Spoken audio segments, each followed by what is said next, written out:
नमस्कार। आज हम अंग्रेजी उच्चारण का नियम नंबर 5 सीखने जा रहे हैं। इस नियम की मदद से आप अंग्रेजी के हजारों शब्दों के उच्चारण को पता कर सकते हैं जिनके पीछे ए, ई या ओ से शुरू होने वाले सफिक्स लगे हों। जैसे एल है, ओ यू एस है, ई डी है, जिनके पीछे ऐसे सफिक्स लगे हों, या जिनके पीछे एम ई एन टी हो और एल वाई हो, या जिनके अंत में I N G, I S T और आई एस एम हो। ऐसे तमाम शब्दों के उच्चारण का अंदाजा आप इस नियम से लगा सकते हैं। मैंने इतने सफिक्सों के नाम ले लिए, लेकिन यह नियम सबसे आसान है। माने अंग्रेजी के जो 7 उच्चारण के नियम हैं, उनमें सबसे आसान यह नियम है। आसान इसलिए है कि यह सफिक्स लगने पर मूल शब्द के उच्चारण में कोई फेरबदल नहीं होता, कोई अंतर नहीं होता। तो आपको हल्का भारी भी नहीं लगाना है, कुछ भी नहीं करना है। बस आपको मूल शब्द का उच्चारण पता हो तो आप ये सफिक्स लगा के उनका उच्चारण कर सकते हैं। ये TION या SION की तरह नहीं है, और आई या यू से शुरू होने वाले सफिक्स उनकी तरह भी नहीं है, जिनके लगने के बाद मूल शब्द का उच्चारण बदल जाता है, जैसा कि हमने पिछली 2 क्लासों में देखा। अब रिजर्व है, लेकिन रिजर्वेशन हो जाता है, रिजर्वेशन नहीं होता। इनवाइट से इनविटेशन होता है, इनवाइटेशन नहीं होता। इस तरह मैजिक से मैजिशियन नहीं होता, मजिशियन हो जाता है। या टेरर से टेरिफिक हो जाता है। ये ऐसे सफिक्स थे जिनके लगने से मूल शब्द का उच्चारण बदल जाता है, और इनके लिए आपको नियम याद रखना जरूरी है। लेकिन आज जो मैं नियम बताने जा रहा हूँ, 5वां नियम, उसमें ऐसा कुछ आपको याद नहीं रखना है। आपको केवल मूल शब्द का उच्चारण याद रखना है, और अगर मूल शब्द का उच्चारण आपको पता हो तो आप पूरे शब्द का उच्चारण आसानी से कर सकते हैं। आइए कुछ शब्दों से इसे समझते हैं। पहला शब्द है DEVELOP। अब DEVELOP, इसका उच्चारण आपको पता होना चाहिए। अगर आपने अब मेरी वीडियो क्लास देखी होगी जिसमें मैंने नियम नंबर 3 के बारे में बताया था, तो आप समझ गए होंगे कि इसमें सेकंड सिलेबल पे स्ट्रेस होगा। 3 सिलेबल का शब्द है, वर्ब है, सेकंड सिलेबल पर स्ट्रेस होता है। तो इसका उच्चारण है डेवलप। अब इसमें आप ING लगाएं, ER लगाएं, ED लगाएं या MENT लगाएं, उच्चारण नहीं बदलेगा। डेवलप तो डेवलप ही रहेगा, उसमें कोई अंतर नहीं आएगा।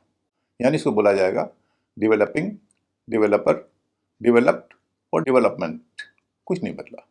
इसी तरह इन्फॉर्म, INFORM, वर्ब है, 2 सिलेबल का है। नियम 2 के मुताबिक स्ट्रेस दूसरे सिलेबल यानी फॉर्म पर पड़ेगा, और इसका उच्चारण है इन्फॉर्म। अब इसमें AL लगाएं, ER लगाएं, ED लगाएं या ING लगाएं, स्ट्रेस फॉर्म पर ही रहेगा, माने उसके उच्चारण में कोई अंतर नहीं आएगा। उच्चारण होंगे इन्फॉर्मल, इन्फॉर्मर, इन्फॉर्म या इन्फॉर्मिंग, कुछ नहीं बदलेगा। इसी तरह डेंजर, DANGER। अब इसके पीछे OUS लगे, OUS यानी ओ से शुरू होने वाला सफिक्स OUS, उच्चारण वही रहेगा डेंजरस। मैंने मूल शब्द का उच्चारण डेंजर है, OUS लगने पर डेंजरस ही रहा, कुछ अंतर नहीं आया। कॉमिक, 2 सिलेबल का शब्द है, एडजेक्टिव है, पहले सिलेबल पर स्ट्रेस है, कॉमिक, इसका उच्चारण आपको पता है। और उसके पीछे आप एल लगा देंगे, यानी ए से शुरू होने वाला सफिक्स AL, कॉमिकल, कोई अंतर नहीं। इसी तरह कॉलम, नाउन है, 2 सिलेबल का शब्द यह भी है, और इसमें पहले सिलेबल पर स्ट्रेस है, आपको इसका उच्चारण पता है, कॉलम। और इसके पीछे IST लगाएं, कॉलमिस्ट या कॉलमनिस्ट, COL का उच्चारण वैसा ही वैसा रहा जैसा पहले था। परमानेंट, परमानेंट लोग इसे परमानेंट कहते हैं, इन्हें परमानेंट होगा। इसका कारण मैंने बताया था जब मैंने रूल नंबर 3 की बात की थी। रूल नंबर 3 के हिसाब से अगर एडजेक्टिव हो तो शुरुआत के हिस्से पे स्ट्रेस होता है। शुरुआत का हिस्सा PER है, उस पर स्ट्रेस है, उसका उच्चारण पर हो रहा है। बाकी जो हिस्से हैं उसका उच्चारण हल्का हो रहा है, परमानेंट। अब इसके बाद LY लगाएं, उच्चारण कोई फेरबदल नहीं आएगा, उसे बोला जाएगा परमानेंटली, परमानेंटली, कोई अंतर नहीं। अभी मैंने डेवलप के साथ जो टेबल दिखाई, उसमें DEVELOPED, इसका उच्चारण डेवलप्ड लिखा है, डेवलप्ड नहीं लिखा, ट लिखा है। ऐसा क्यों है, इसके बारे में मैंने अपनी वीडियो क्लास 6 में बताया था कि क्यों और कब डी का उच्चारण ट होता है। अगर आप देखना चाहें तो आलिम सर की वीडियो क्लास 6 करके सर्च कर सकते हैं। तो आज की क्लास यहीं समाप्त होती है।